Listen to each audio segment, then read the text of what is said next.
Hi, and welcome to this AI into Sharp video series on the Microsoft Agent Framework.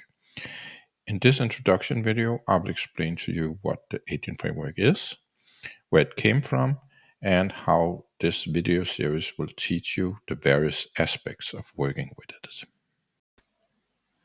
To explain what this is, let's explore the various components of the Agent Framework.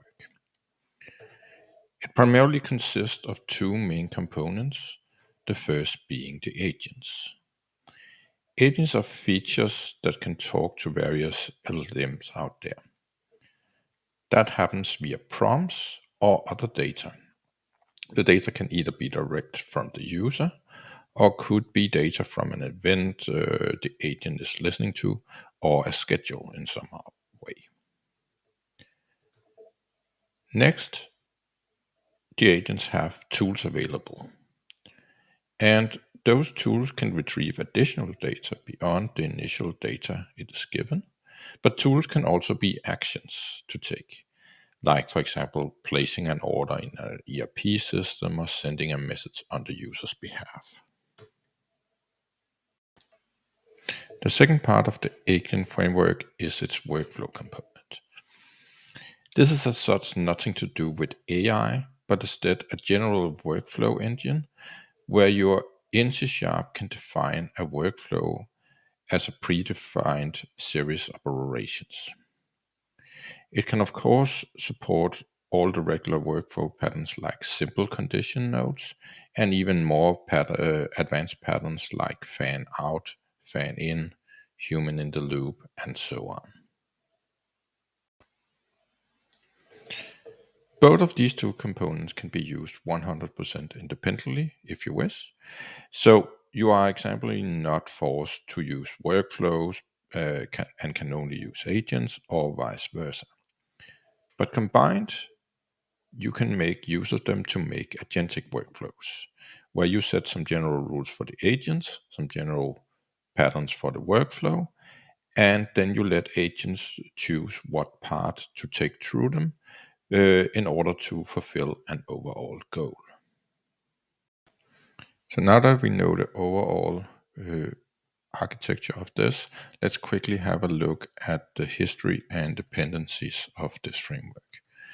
Because the Microsoft Agent Framework is an evolution of a previous framework called Semantic Kernel, and it is a higher abstraction layer of something called Microsoft Extensions AI. So without these two, Microsoft Agent Framework would not be.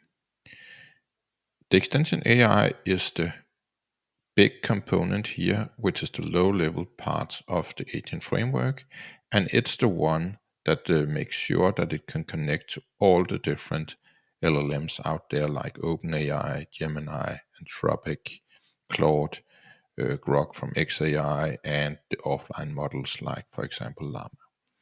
In general, it can connect to any LLM supporting the iChat client from the Microsoft Extensions AI, and then on top, we get the agents and the workflow.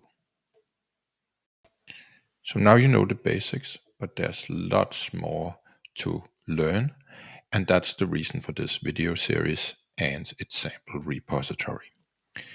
So in the series that you have in this playlist, and if you're not in the playlist, see the video description for the link to it. But there's videos about all the fundamentals, like this video on what it is, but also more details what workflows and multi-agent agents are, and also more meta things like what is the cost overview of using LLMs in a framework like this. Then there's a set of videos about something called zero to first agent. So this is where I go through without having any code, set up the resource we need, for example, an Azure resource, and write the code, add the NuGet packages. And we do that for Azure OpenAI, for OpenAI itself. We do it for Azure Foundry, and for various others like Gemini, Claude, Grok, and how to do it offline for example, Meta.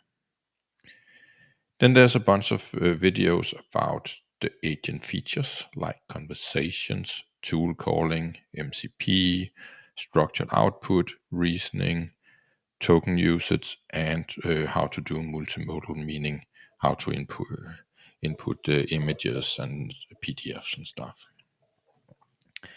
Then there's the entire part about workflow and multi-agents. So there's basic videos about to use the workflows, either without AI or AI assisted. Then there is the more agentic workflows and also scenarios about where you use multiple agents at the same time, not even without a workflow. And finally, there will be a bunch of videos about experiments and real life use cases, like, for example, how do you migrate your semantic kernel to the agent framework, and more deep dives into all the other topics up here. So yes, there's a video about Azure Foundry, but how can you actually use every single little feature of that service? All of this and everything you see in these videos are in a sample GitHub repository that you can download for free. It's a C# project with a lot of different areas of the projects here, all being console apps, so you can just run it anywhere. The QR code links to the repo, but here's also the URL. So that was everything from the introduction. Now you should go in and check out the other videos, and in the comments of this video, see the links to the various things if you are not in the playlist already. So with that, thank you. See you in the next one.